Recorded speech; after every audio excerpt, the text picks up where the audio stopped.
Hello বন্ধুরা, welcome to my channel অন্ধকারের রহস্য। আজকে তোমাদের জন্য নিয়ে হাজির হয়ে গেছি আরও একটি নতুন ঘটনা। আজকে যে ঘটনাটা তোমাদের শোনাতে চলেছি সেটি হলো আমার বন্ধু এবং তার মাতুতো দাদার সাথে ঘটে যাওয়া একটি ভয়ঙ্কর অভিজ্ঞতা। সেই অভিজ্ঞতাটা শুনতে গেলে অবশ্যই প্রথম থেকে শেষ অবধি সেই ঘটনাটা তোমাদের শুনতে হবে। কিন্তু তার আগে যারা আমার চ্যানেলটা নতুন শুনছো তারা অতি অবশ্যই চ্যানেলটাকে সাবস্ক্রাইব করে দিয়ে পাশে থাকা বেল নোটিফিকেশানটাকে অতি অবশ্যই অন করে দাও এবং অতি অবশ্যই অল বাটনটাকে প্রেস করে রাখো, যাতে যখনই আমি নতুন নতুন ঘটনা ছাড়বো তার নোটিফিকেশান যাতে সবার আগে তোমাদের কাছে গিয়ে পৌঁছয়। এবং আজ তোমাদের জন্য আরও একটি নতুন সুযোগ এসছে। সুযোগটা হলো, আজকে আমি যে ঘটনাটা শোনাচ্ছি সেখান থেকে আমি দুটো কোয়েশ্চেন আজ গল্পের শেষে তোমাদের জন্য করব। সেই কোয়েশ্চেনের উত্তরগুলো ঝটপট তোমাদের কমেন্ট বক্সে লিখে জানাতে হবে। যারা সব থেকে তাড়াতাড়ি কোয়েশ্চেনের আনসার দিতে পারবে এবং সঠিক দিতে পারবে তাদের নাম আমি পরবর্তী ঘটনার শুরুতেই তোমাদের নামগুলো আমরা মেনশন করব। যারা সঠিক উত্তর দেবে তাদের জন্য। তাহলে অতএব মন দিয়ে ঘটনাটা শেষ অবধি তোমাদের শুনতে হবে। তো চলো আর বেশি কথা বাড়াচ্ছি না, সোজা ঘটনায় চলে যাচ্ছি। আমার বন্ধুর নাম হলো বিকাশ। সে এক কলকাতার প্রাইভেট কোম্পানিতে চাকরি করে। এবার তার মাসি কয়েকদিন ধরেই বলছে যে তার বাড়িতে ঘুরে যেতে, মানে মাসির বাড়িতে আর কি ঘুরে যেতে। এবার মাসির বাড়ি হলো বর্ধমানে। তো মাসির বাড়িতে ঘুরতে যেতে গেলে কি কয়েকদিনের ছুটি চাই, কারণ একদিনে ঘুরে তো আর আসা যায় না। 2-3 দিনের ছুটি হলে কি ভালো হয়, মাসিরও ভালো লাগে ওরও ভালো লাগে। আর প্রাইভেট ফার্মের জব মানেই বুঝতে পারছো, সেই খালি চাপ আর চাপ, সময়ের কোনো জ্ঞান নেই বসের আর কি, খুবই চাপ দেয়। এবার সেও চাইছিল যে হ্যাঁ সত্যি কয়েকদিনে একটু ছুটি পেলে ভালো হয়, একটু ঘুরে আসতে পারি, মাইন্ডটাকে ফ্রেশ করতে পারি। তো সেই জন্য বসকে অনেক করেই বলছিল যে কয়েকদিনের জন্য ছুটি দিতে। তো অনেক কষ্টে বসের কাছ থেকে এই 2-3 দিনের মতো একটা ছুটি আদায় করতে পেরেছে। তো সেই জন্য বিকাশ বেরিয়ে পড়েছে মাসির বাড়ির উদ্দেশ্যে। তো মাসির বাড়িতে গিয়ে পৌঁছেছে। সেখানে মাসি থাকে আর তার এক ছেলে আছে, মানে মাসির ছেলের নামটাকে বলে ফেলি তাতে তোমাদের সুবিধা হবে। মাসির ছেলের নাম হলো অপূর্ব। সে কিন্তু বিকাশের থেকে 5 বছরের বড়, কিন্তু তাদের সম্পর্কটা এতটাই আত্মিক, মানে বড় বলে যে একটা বড় দাদার একটা ব্যাপার থাকে, সেই ব্যাপারটা কিন্তু তাদের মধ্যে নেই। একদম বন্ধুর মতো সম্পর্ক তাদের দুই ভাইয়ের মধ্যে, এবং দুজনই দুজনের সাথে সমস্ত কথা শেয়ার করে, এতটাই ভালো সম্পর্ক। এবার তার দাদার ডিটেলসটা এবার বলি। তার মাস্তুতো দাদা কলেজের চাকরি পছন্দ করতো না। কলেজে একটা চাকরি পেয়েছিল, একটা প্রাইভেট কলেজের আর কি একটা চাকরি পেয়েছিল। সেই চাকরিটা তার দাদার পছন্দ নয়, মানে অপূর্ব পছন্দ না। সে কি করলো, কাজটা ছেড়ে দিয়ে ঠিক করলো যে দেশের বিভিন্ন অফবিট জায়গাগুলো এক্সপ্লোর করবে, মানে ঘুরে বেড়াবে এবং ইউটিউবে একটা চ্যানেল খুলে সেখানে সেই ভিডিওগুলো ছাড়বে অ্যাজ এ স্মৃতিরূপে। যাই হোক, সে তার মায়ের কাছ থেকে, মানে বিকাশের মাসির কাছ থেকে, মাসিকে আর কি বলেছে যে মা আমি এরকম করতে চাই। তো বিকাশের মাসি আর কি ও বিকাশকে বলেছে, দেখ না তোর দাদা এরকম এরকম করতে চায়, বিভিন্ন জায়গায় এরকম যাবে, আজ সব কি বলছে অফিস জায়গা ফ্যাগা, আমি এসব এখনকার দিনে ব্যাপার স্যাপার কিছু বুঝিও না। আর অফিস জায়গা মানে তোর দাদার মুখেই যা শুনেছি, ওখানে নাকি ভালো ঘর মানে ঘর বলতে হোটেল টোটেল এসব ভালো পাওয়া যায় না, কি খাবার মিলবে কি মিলবে না, কোথায় কি বিপদ আপদ ঘটবে, একেই একটা মাত্র ছেলে, এইসব আর কি বলছে মাসি আর কি, মনের দুঃখ আর কি বিকাশকে বলছে। তো বিকাশ বলছে ঠিক আছে মাসি, আমি দেখছি কথা বলে যদি কিছু ব্যবস্থা করা যায়। তো মাসি বললো ঠিক আছে দেখ, তাহলে তো দাদাকে একটু বুঝিয়ে বল। বলে মাসি কী করছে, রান্নাঘরে চলে গেছে খাবার দাবারের জোগাড় জান্তি করতে আর কি। তো ঠিক আছে, তো বিকাশ আর অপূর্ব কী করছে, ঘরে বসে গল্প করছে। তো গল্প করতে করতে অপূর্ব বললো যে শোন না, আমি একটা জায়গায় ঘুরতে যাবো ভাবছি, তুই যাবি আমার সাথে? দেখ বেশ ভালো লাগবে তোর, তুই তো অনেক দিনই কোথাও ঘুরতে যাসনি, আর একদম নতুন জায়গা, তুই সেখানে যাসও নি, দেখবি ভালো লাগবে। তো বিকাশ বলছে কোথায়? তখন অপূর্ব বলছে পাহাড়ে ঘুরতে যাব। এবার সেই শুনে বিকাশ তো খুব খুশি হয়েছে, কারণ বিকাশ কোনোদিন পাহাড়ে ঘুরতে যায়নি। তো কিন্তু আবার মাসির কথাটাও মাথায় রাখছে, ওকে জিজ্ঞেস করছে আর কি যে দেখ তুই পাহাড়ে ঘুরতে যাবি বলছিস, আবার কী সব অফবিট জায়গায় যাস না বাবা, মাসি আবার রাগারাগি করবে, কষ্ট পাবে। হ্যাঁ, কারণ তোর কিছু হলে মাসিকে কে দেখবে বল, এইসব আর কি বলছে বিকাশ। তো অপূর্ব বললো, না না কিছু হবে না, আমি সব ব্যবস্থা করেছি, আমার এক বন্ধু গেছিল, ওখানকার একটা হোমস্টে একটা জোগাড় করেছি আমি নাম্বার, তো ওখানে কথাবার্তাও বলেছি, তুই রাজি থাকলে বল, তাহলে টিকিটের ব্যবস্থা করবো ট্রেনে করে যাওয়ার জন্য। যাই হোক, তো বিকাশ বললো আচ্ছা ঠিক আছে, আমি দেখি মাসিকে বলে কি করা যায়, মাসির সাথে আগে কথা বলে দেখি। তো বিকাশ কী করলো, মাসিকে ডাকলো, ডেকে আর কি কথাবার্তা বললো যে দেখো মাসি এরকম অপূর্ব বলছে এরকম ঘুরতে যাবে, তো আমিও সঙ্গে নয় যাচ্ছি, আমি দেখি যাতে কোনো বিপদ আপদ না ঘটে, এবং আমিও কোনো দিন পাহাড়ে যাইনি, আর এই একঘেয়ে চাকরি করে মাথাটা পুরো মানে কি বলবো জাম হয়ে গেছে, ভালো লাগছে না আর কিছু, ঠিক আছে তাহলে ওর সাথে একটু দুদিন ঘুরেই আসি। তো মাসি বললো ঠিক আছে তুই যখন যাচ্ছিস তাহলে যা, তুই তাহলে তবু একটু চিন্তাটা কমে, ও একা একা খালি যাবে বলে। যাই হোক, মাসি কোনো রকমে রাজি হয়েছে। এবার অপূর্বর এই প্যারানর্মাল বিষয়ে ভীষণ আগ্রহী ছিল ছোটবেলা থেকে, এই অলৌকিক বা ভৌতিক বিষয়গুলো ওকে ভীষণভাবে টানে, ছোটবেলা থেকেই সমস্ত ভৌতিক গল্প বই এইসব পড়ে ও বড় হয়েছে, ভালো লাগে এইসব জিনিসগুলো।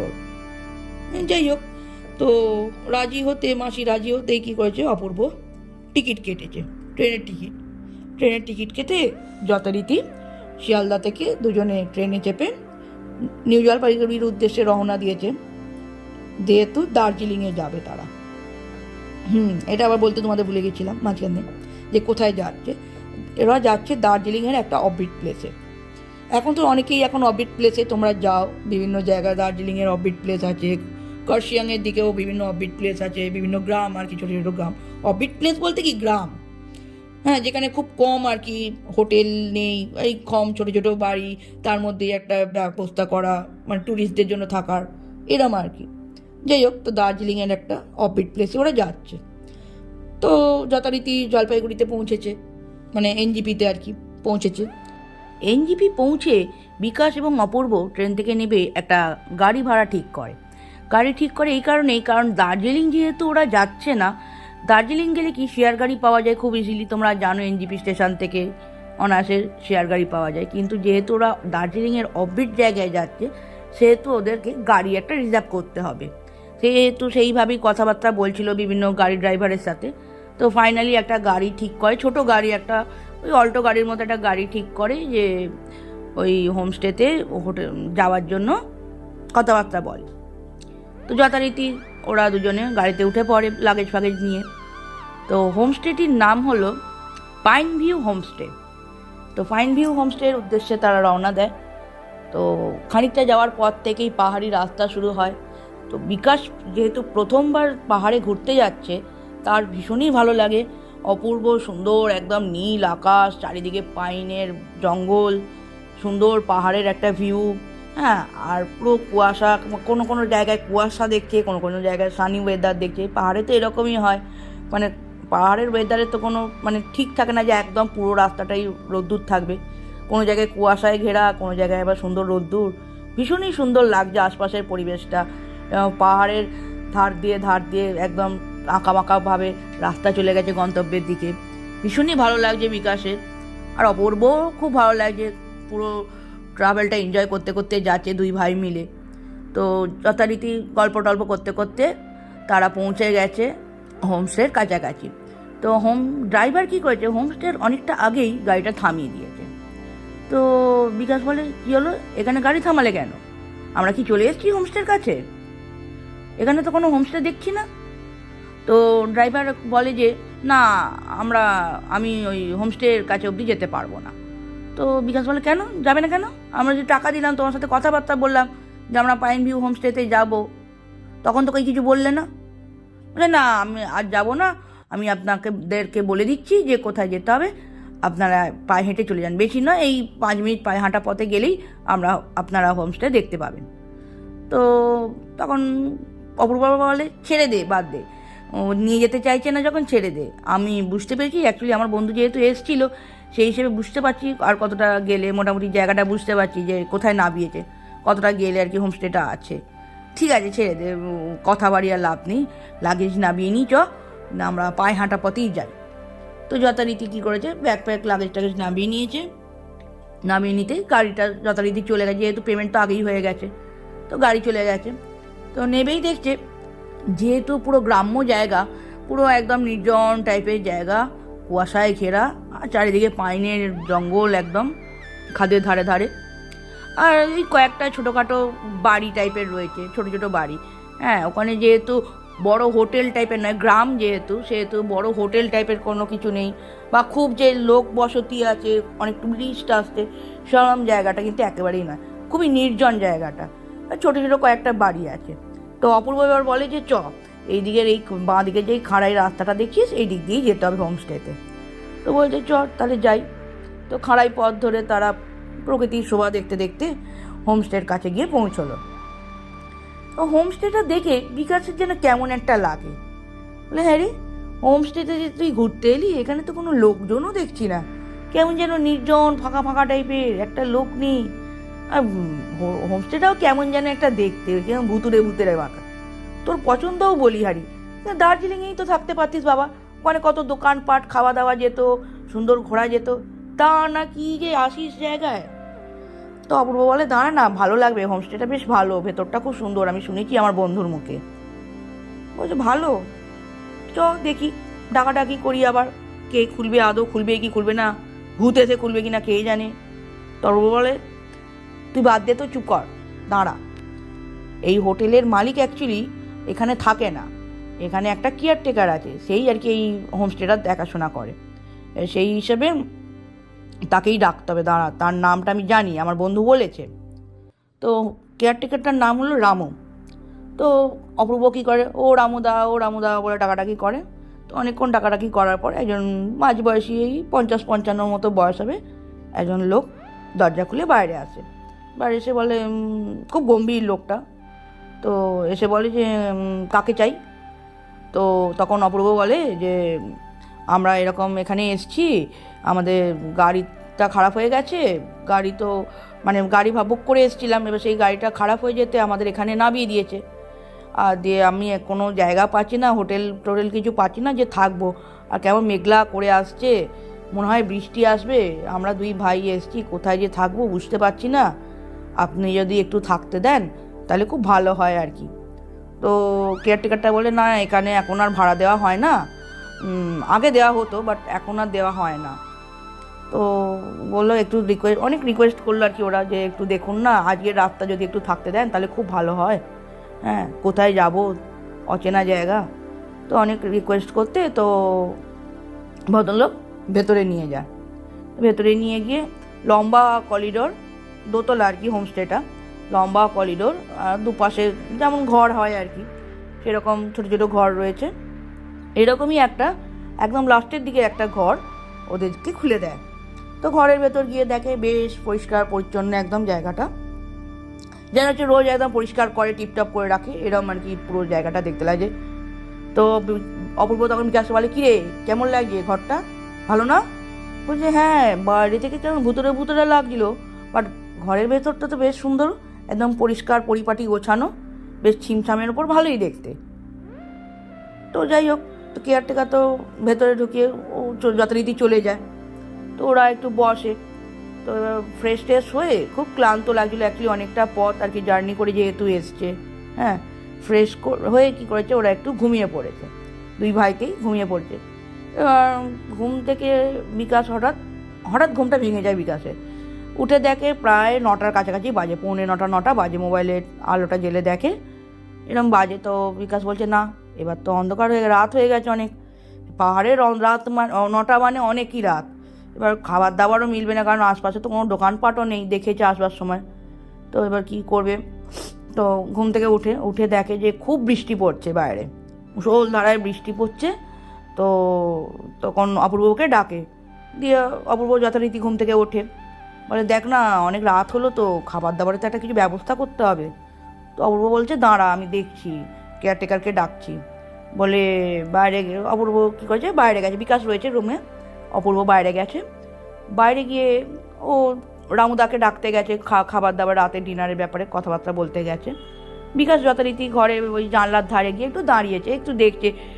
মানে পাহাড়ের বৃষ্টি পড়া মানে একটা ভয়ঙ্কর রকমের একটা আওয়াজ হয়। তার উপর মানে ওর যে জানলাটা, সেই জানলাটার ওপাশটা আবার খাদের ধারে, পাহাড়ের তো সব খাদের ধারেই বাড়িগুলো হয়। সেই হিসেবে ওর যে রুমটা ছিল, সেই জানলাটা ছিল জানলার বাইরের পুরো খাদ নিচে অনেক গভীর খাদ নেমে গেছে। এবার আচমকা অনেকক্ষণ দাঁড়ানোর পর একটু আচমকা দেখে যেন কোনো একটা মহিলার অবয়ব দেখতে পাচ্ছে, একটা আলো আঁধারি। ওই বিদ্যুতের আলোটা পড়েছিল, বিদ্যুৎ চমকাচ্ছে তো বৃষ্টির জন্য, ওই বিদ্যুতের আলোতে এক ঝলক ও দেখতে পায় যেন কোনো মহিলা দাঁড়িয়ে আছে কাঁচের কাছে। তারপর হঠাৎ ঘাবড়ে যায় বিকাশ, ভাবে যে কী হলো, কে একজন দাঁড়িয়ে আছে মনে হলো। তো তারপর আরেকটু এগিয়ে গিয়ে দেখে না, কেউ নেই। যথারীতি যেমন পাইন গাছের জঙ্গল, অন্ধকার, আর বিশাল জোর বৃষ্টি পড়ছে।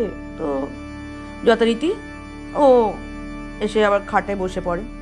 তার মধ্যে অপূর্ব চলে আসে। অপূর্ব এসে বলে যে রাতে ডিনারের ব্যবস্থা করেছি, রামুদাকে বলেছি, রামুদা ব্যবস্থা করে দেবে রুটি আর চিকেন। তো বিকাশ বলে ঠিক আছে, কোনো অসুবিধা নেই, ভালোই হলো। তো যথারীতি ওরা খানিকক্ষণ বাদে গিয়ে ডিনার করে আসে। হোমস্টেতে তো খুব ছোট একটা ওই ঘরের মধ্যেই আর কি, চেয়ার টেবিল ছোটো করে অল্প করে পাতা, ওখানেই বসে আর কি ওরা ডিনারটা করে যথারীতি আবার রুমে চলে আসে। তো রুমে এসে অপূর্ব বলে, জানিস তো আমি যখন রামুদাকে খবর দিতে যাচ্ছিলাম যে ডিনার কি খাবো, তখন দেখি একটা মহিলার সাথে দেখা হয়েছে। তিনি আর কি এখন এখানকার মালিক, এই হোমস্টের মালিক।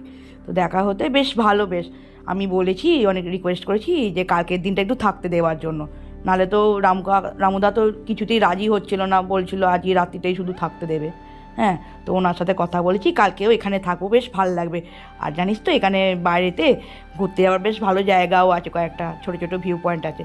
কালকে সকালে দেখছি, ভাবি যাবো, তাহলে তাড়াতাড়ি ঘুমিয়ে পড়ি, তাহলে কালকে তাড়াতাড়ি উঠে সকাল সকাল যেতে পারবো। কারণ এখানকার ওয়েদারের তো কোনো ছিঁড়ি ছাদ নেই, যখন তখন দেখিস বৃষ্টি আসছে, তো তাড়াতাড়ি ঘুমিয়ে পড়ি, কালকে সকালে উঠবো। তো যথারীতি কী করেছে, দুই ভাইতে এবার শুয়ে পড়েছে। ঘুমিয়ে পড়েছে।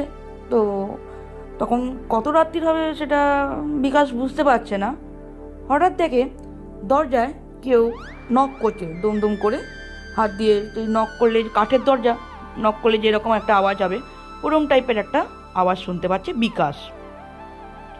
এবার যথারীতি ঝপ করে ওই আওয়াজে ঘুমটা ওর ভেঙে যায়। তো মোবাইলের আলোটা জ্বেলে দেখে ওই 3:15 এরম বাজে রাত্রির।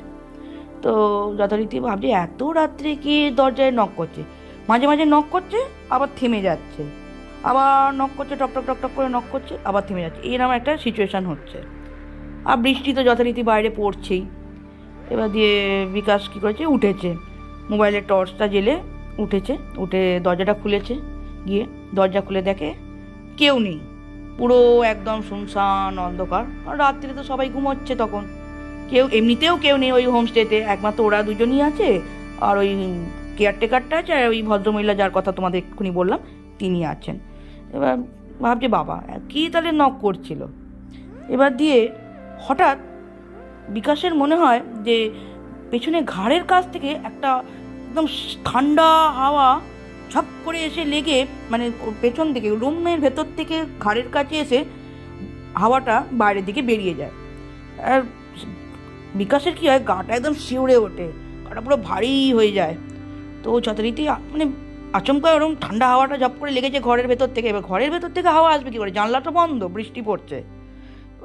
আচমকা ভয় পেয়ে গিয়ে দরজাটা তাড়াতাড়ি করে বন্ধ করে দেয়। বন্ধ করে দিয়ে এসে যথারীতি বিছনায় বসে। ভাবছি বাবা হঠাৎ করে কী এরকম একটা অস্বস্তি লাগছে আমার, কি হলো, হাওয়াটাই বা কোথা থেকে দিচ্ছে, ঘরে তো কোনো আর জানলাও নেই যে খোলা। যথারীতি দেখে কালকে সকালে দেখা যাবে না বলে শুয়ে পড়েছে। খানিকক্ষণ বাদেই সকাল হয়ে গেছে। সকাল হতেই দুই ভাইতে উঠে পড়েছে ঘুম থেকে উঠে যথারীতি চা খেয়েছে, ব্রেকফাস্ট করেছে, মহিলার সাথে আলাপ হয়েছে বিকাশেরও।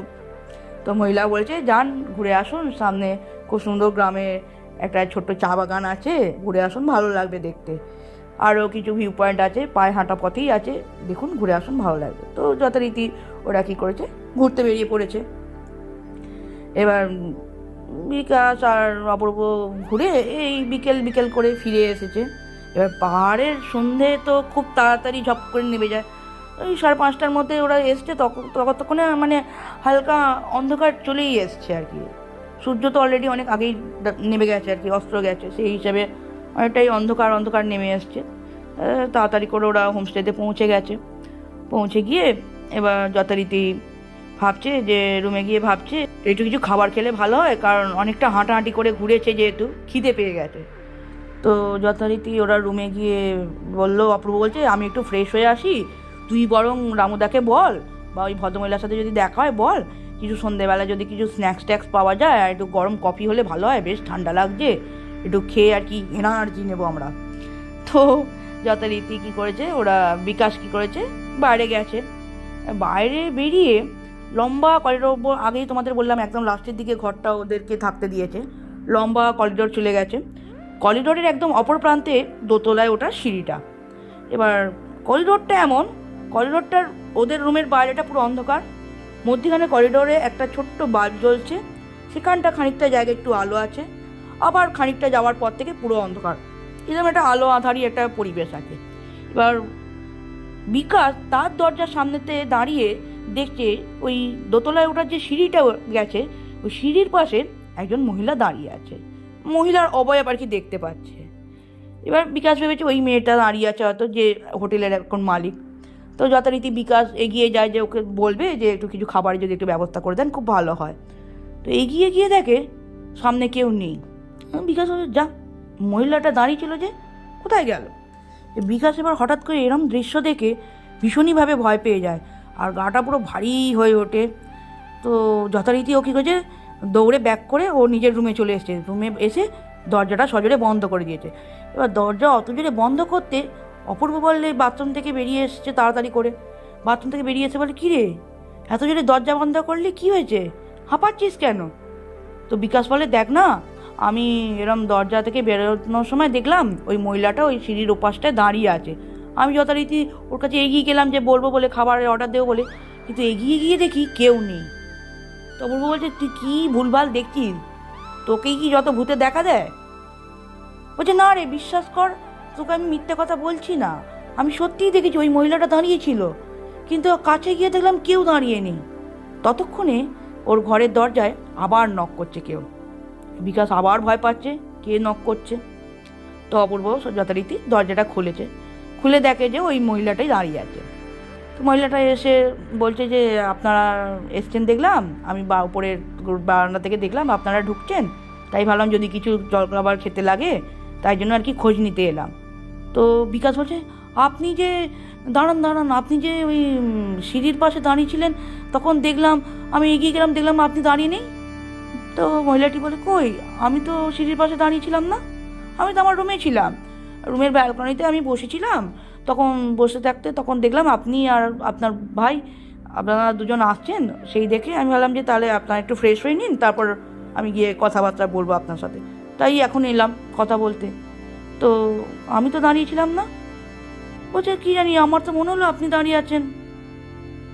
তো যথারীতি তো অপূর্ব বলে ছাড়ুন ওর কথা বাদ দিন, আপনি একটু তাহলে একটু কিছু খাবারের ব্যবস্থা করুন না, তাহলে খুব ভালো হয়, খুব খিদে পেয়েছে। তো বলছে ঠিক আছে, আমি একটু পকোড়া, চিকেন পকোড়া, একটু কফি পাঠাচ্ছি। তো যথারীতি বলছে রুমে পাঠাতে হবে না, আমরা ভাবছি ওই বাইরেটায় একটু, ওখানে একটু চেয়ার পেতে দিন না, ওখানে একটু বসে বসে নয় খাবো, আমরা একটু প্রকৃতির শোভা উপভোগ করব আর খাবো। তো মেয়েটা বলবে অন্ধকারে কি দেখবেন, কিছুই তো দেখার নেই, এখানে তো পুরো অন্ধকার, গ্রামের জায়গা। বলছে না ওটাই আমার ভালো লাগে, আমার একটু ওই রকম অন্ধকার। অপূর্ব আর কি বলছে, ও যেহেতু খুব সাহসী আর ওই ভৌতিক ব্যাপারে ওর খুবই আগ্রহ, যেহেতু সেই হিসেবে ওর ওই অন্ধকার জায়গায় মানে বসে যে হ্যাঁ কিছু একটা অনুভব হবে, ওটা ওর খুব ভালো লাগে, একটা থ্রিলিং ব্যাপার ওর আর কি খুব ভালো লাগে। সেই হিসাবে যথারীতি কী করেছে, রামুদা এসে দুটো চেয়ার আর কি বাইরেতে পেতে দিয়েছে, ওই রুমের আর কি হোটেলটার ঠিক বাইরেতেই, একদম মেন ডোরের বাইরেটাতেই। তো যথারীতি ওখানে একটা ছোট বাল্ব জ্বলছিল, একটা আলো আধারি টাইপের একটা পরিবেশ, আর দূরে তো পুরো অন্ধকার, গ্রাম যেহেতু সেভাবে ইলেকট্রিসিটি সেভাবে নেই অত। তো যথারীতি ওরা কী করছে, ওখানে বসে কফি আর পকোড়া খাচ্ছে দুজন মিলে। এবার হঠাৎ করে অপূর্ব দেখে ওই আলোটা যেখানে ঠিক শেষ হয়েছে সেখানটা দিয়ে কি একজন কালো মতো একটা অবয়ব হামাগুড়ি দিয়ে একদিক থেকে আরেক দিকে সব করে চলে গেছে। এবার দেখে অপূর্ব হঠাৎ ভয় পেয়ে যায়, কী হলো, কী গেল? তো বিকাশকে বলছে, হ্যাঁ রে, তুই কি কিছু দেখলি সামনে? বলছে, হ্যাঁ, কে একজন হামাগুড়ি দিয়ে চলে গেল মনে হলো। বলছে, হামাগুড়ি দিয়ে কী যাবে এখানে অন্ধকারের মধ্যে, আবার ওদিকে তো কিছু নেই, তো জঙ্গল ওদিকটা। বলছে, হ্যাঁ, কিন্তু কোনো প্রাণী বলে তো মনে হচ্ছে না দেখে, যে চার পায়ের কোনো প্রাণী ওরকম তো মনে হচ্ছে না, যেমন মানুষের মতো একটা অবয়ব মনে হলো, কিন্তু আবার হামাগুড়ি দিয়ে যাচ্ছে, কী হলো ব্যাপারটা ঠিক ঠাউর হচ্ছে না। তো ওরা কী করেছে, যথারীতি বলে দরকার নেই। বিকাশ বলছে, দরকার নেই, তুই ছাড় না, চ রুমে গিয়ে বসেই খাই, কী দরকার তোর, না যত বেশি বাড়াবাড়ি রাত দুপুরে, চ ভেতরে গিয়ে বসে খাই। যথারীতি এবার কী হয়েছে, চা কফি আর পকোড়াটা নিয়ে ওরা যথারীতি রুমে চলে এসছে। রুমে এসে দরজা বন্ধ করে দিয়ে ভেতরে বসে খাচ্ছে। এবার কফি আর পকোড়া খেতে খেতে বিভিন্ন ছবি যা সারাদিনে তুলেছে সেগুলো দেখছিল।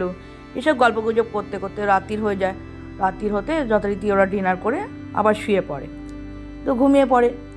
তো হঠাৎ করে এই রাত্রিরে মাঝরাত্রি নাগাদ, মাঝরাত্রি ঠিক নয়, ওই ভোর রাত 2:45-3টে হবে, তখন হঠাৎ অপূর্ব শুনতে পায় জানলার কাঁচে কে যেন নখ দিয়ে আঁচড়াচ্ছে। নখ দিয়ে কাঁচের জানলা আঁচড়ালে একটা সেই কড়কড়ে একটা এই শিরশিরে একটা আওয়াজ হয়, যেটা সেই আওয়াজটায় অপূর্বর ঘুম ভেঙে যায়। এবার অপূর্ব কী করে, হাতের কাছে যেহেতু মোবাইলটা ছিল, রুমের লাইটটা না জ্বেলে মোবাইলের টর্চটা জ্বেলেছে, জ্বেলে কাঁচেতে ফেলে দেখে যে একটা মহিলা মুখ আর কি কাঁচেতে পুরো এরকম চেপে মুখটা দিয়ে আর কি দাঁড়িয়ে আছে। হ্যাঁ, পুরো মানে নাকটা মনে হচ্ছে একদম বসে গেছে, এতটাই চেপে রয়েছে কাঁচের মধ্যে মুখটা। আর তার উপর হাতে ওরকম, মেয়েদের হাতে বড় বড় নখ হয়, ওরকম নখ দিয়ে ক্রমশ আঁচড়ে যাচ্ছে। সেইটা দেখে তো অপূর্ব ভীষণই ভয় পেয়ে যায়, ভয় পেয়ে একদম চিৎকার করে ওঠে। সেই চিৎকারেতে বিকাশের ঘুম ভেঙে যায়। ঘুম ভেঙে যেতে বলে, সে ভয়তে পুরো রীতিমতো কাঁপছে আর কি অপূর্ব। অথচ অপূর্ব কিন্তু খুবই সাহসী, কিন্তু কোনোদিন এইরকম টাইপের কোনো সিচুয়েশানে কিন্তু অপূর্ব পড়েনি। সেই হিসাবে ভয় পেয়ে যেতে বিকাশ বলে, কী রে, কী হলো? বলে, দেখ না, আমি না কাঁচেতে এরকম দেখলাম, আয়নাতে মানে জানলার কাঁচের বাইরে এরকম একটা অবয়ব দেখলাম, এরম ঘটনা। তো বলছি, কই, ফেল আবার টর্চের আলো দেখি। তো মোবাইলের আলোটা টর্চটা আবার জ্বালিয়ে কী করেছে, কাঁচের দিকে ফেলেছে, দেখছে কেউ নেই। অথচ কাঁচে কিন্তু স্পষ্ট দেখতে পাচ্ছে নখের আঁচড়ের দাগটা, তাহলে আঁচড়ের দাগটা কিন্তু স্পষ্ট। অথচ কেউ দাঁড়িয়ে থাকবে বা কিছু, তার কোনো ব্যবস্থা নেই, কারণ ওই দিকটা পুরো খাদ, দাঁড়ানোর কোনো উপায়ই নেই। এবার যথারীতি দুজনেই খুবই ভয় পেয়ে যায়। ভয় পেয়ে যেতে আর মানে আর ঘুমটুম তখন মাথায় উঠে গেছে জাস্ট। হ্যাঁ, তো ভীষণ ভয় পেয়ে যায় দুজনেই। তো বলে, না ঘুমোবো না, জেগে থাকি, কালকে সকাল হলেই বাবা চলে যাব। বিকাশ বলছে, দেখ, তোকে আমি অনেকক্ষণ ধরেই বলছি যে এখানে থাকবো না, আমার এখানে ভালো লাগছে না, প্রথম দিন থেকেই আমি তোকে বলছি, তোর যেন বেশি বাড়াবাড়ি, সবেতে এবারে বেশি সাহসিকতা দেখাতে যাস, কোথায় কী হবে তখন মাসিকে আমি কী জবাব দেব। তো যথারীতি বলে, আর ঘুমোবো না, জেগে বসে থাকি, আর একটু বাদেই সকাল হয়ে যাবে, সকাল হলেই নয় চলে যাব। যথারীতি খানিকক্ষণ বাদেই সকাল হয়েছে। সকাল হতেই ওরা ব্যাগপত্র গুছিয়ে আর কি বাইরে এসছে। বাইরে আসতেই মহিলাটার সাথে দেখা হয়েছে। তো মহিলাটার সাথে দেখা হতে তো বলছে এরকম ওদের সাথে কদিন ধরে যা ঘটনা ঘটেছে সেই ঘটনাটা ওই মহিলাটাকে বলেছে। তো মহিলাটা তখন বলে যে আমি ওই জন্যই এখানে থাকতে দিচ্ছিলাম না, রামুদাকে বলছিলাম যে এখানে থাকতে না দিতে আর কি, কারণ এখানে একটা অসুবিধা আছে, ওই জন্য এখানে ট্যুরিস্টদের থাকতে দেওয়া আমি বন্ধ করে দিয়েছি। তখন বিকাশ বলে, কী অসুবিধা আছে? বলছে, অ্যাকচুয়ালি আমার যে মা সেই গ্রামেরই একটা ছেলেকে ভালোবাসতো, এবার ভালোবেসে বিয়ে করবে বলে প্রতিশ্রুতি দেয় ছেলেটা। এবার যথারীতি শারীরিক সম্পর্কও হয় তাদের মধ্যে। তার ফলে কি আমার মা প্রেগনেন্ট হয়ে যায়, কিন্তু ছেলেটা আর পরবর্তীকালে বিয়ে করে না। তা আমার মাকে এখানে রেখে দিয়ে ছেলেটা অন্য জায়গায় চলে যায়। এবার মা যেহেতু কিছুই চেনে না এখানকার, সেহেতু মা একা পড়ে যায় আর ভীষণ মানসিকভাবে একটা আঘাত পায়। হঠাৎ করে এরকম একটা ঘটনায় মানসিক খুব আঘাত পায়, মেন্টালি দিক দিয়ে খুবই ভেঙে পড়ে। আর হঠাৎ আস্তে আস্তে একটা মানসিক রোগে পরিণত হয় মায়ের আর কি, শরীর খারাপ হতে বিভিন্ন শুরু করে। এবার ওই যে ছেলেটার সাথে মায়ের সম্পর্ক ছিল, সেই ছেলেটার আবার একটা বন্ধু আমার মাকে পছন্দ করতো, কিন্তু সেটা আর মাকে বলেনি আগে থেকে, কারণ মাকে দেখেছে যেহেতু ওই ছেলেটার ওর বন্ধুর সাথে আর কি যেহেতু রিলেশন আছে, সেই হিসাবে ওই ছেলেটার কিছু বলেনি। তো যথারীতি যখন দেখেছে যে এরকম ছেড়ে চলে গেছে, তখন আর কি ওই ছেলেটা মায়ের সাথে এসে যোগাযোগ করে। দিয়ে যথারীতি মা কিন্তু ভীষণভাবে মানসিক দিক থেকে কেমন একটা মানসিক ভারসাম্যহীন হয়ে পড়ে আর কি, মানে কাউকে চিনতে পারে না, বুঝতে পারে না, এরকম একটা ব্যাপার তৈরি হয়। এবার তারপর আমাকে জন্ম দেওয়ার সময় মা আর কি মারা যায়। এবার যেই ছেলেটাকে আমার মা, মানে যেই ছেলেটা আর কি আমার মাকে ভালোবাসতো, সেই আর কি আমাকে দেখাশোনা করে বড় করেছে, মানুষ করেছে। তো এখন এই জন্য আমি এই হোটেলের মালিক। আমার মা ওই জন্য এখনও অবধি এই হোটেলেতেই রয়েছে। হ্যাঁ, মায়ের আত্মা আর কি রয়েছে এখানে। এবার সে যখনই কোনো ইয়াং ছেলে আসে, হ্যাঁ, বিশেষ করে অবিবাহিত ছেলে আসলেই আমার মা তাদেরকে একদম পছন্দ করেন। যেহেতু আমার মায়ের সাথে একটা এরকম ইনসিডেন্ট ঘটেছে, সেই হিসাবেই ভাবে যে সব ছেলেরাই ওরকম টাইপের এবং তার মেয়ের হয়তো কোনো ক্ষতি করতে চায়। হ্যাঁ, সেই হিসেবে আমার মা তাদেরকে বিভিন্নভাবে ভয় দেখায়, এমনকি মেরে ফেলতেও চায়। সেই জন্য আমরা কি করেছি, এই হোমস্টেটা বন্ধ করে দিয়েছি। এই হোমস্টেতে আর কাউকে থাকতে দিই না। আমাদের দার্জিলিংয়ের কাছাকাছি একটা হোমস্টে আমরা করেছি নতুন, সেখানে ট্যুরিস্টদের থাকতে দিই। এই একই নাম, পাইন ভিউ হোমস্টেই, কিন্তু সেটা অন্য জায়গায়। তো ওখানে আমরা এখন ট্যুরিস্টদের থাকতে দিই। তো আপনারা যেহেতু অনেক রিকোয়েস্ট করেছিলেন, তাই জন্য আপনাদের বাধ্য হয়ে থাকতে দিয়েছিলাম। এই হলো ঘটনা। তো আমি বলবো আপনারা যত তাড়াতাড়ি সম্ভব একটা গাড়ি ব্যবস্থা করে আপনারা এখান থেকে চলে যান, সেটা আপনাদের জন্যই মঙ্গল হবে। তো বিকাশ আর অপূর্ব কী করে ব্যাগপত্র নিয়ে বেরিয়ে পড়ে এবার কি ওখানে গ্রাম জায়গা, হঠাৎ করে গাড়ি তো পাবে না, অনেকটা নিচে নামতে হয়েছে তাদেরকে, ওই খাড়াই পথ ধরেই নামতে হয়েছে নিচে। নেমে অনেকটা নিচে নামার পর একটা গাড়ি দেখতে পায়, তার সাথে কথাবার্তা বলে যে আমরা এরকম বিপদে পড়েছি, আমাদের একটু এনজেপি অবধি বা শিলিগুড়ি অবধি মিনিমাম পৌঁছে দিন, তাহলে খুব উপকৃত হব, যা টাকা লাগবে আমরা দিয়ে দেবো নয় আপনাদের। তো যথারীতি ড্রাইভার রাজি হয়, তো তাদেরকে নিয়ে যায়, দিয়ে শিলিগুড়ি অবধি পৌঁছে দেয়। তো এই হলো আজকের আমাদের ঘটনা।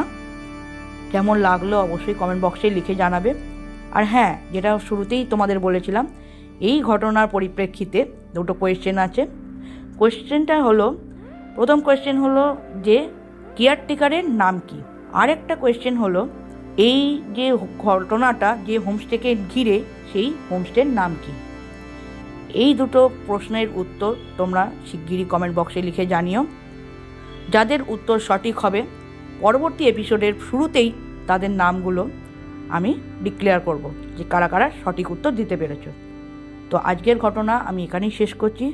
খুব শীঘ্রই নিয়ে হাজির হব আরও একটি নতুন ঘটনা নিয়ে। ততদিন খুব ভালো থাকো, সুস্থ থাকো। বাই বন্ধুরা।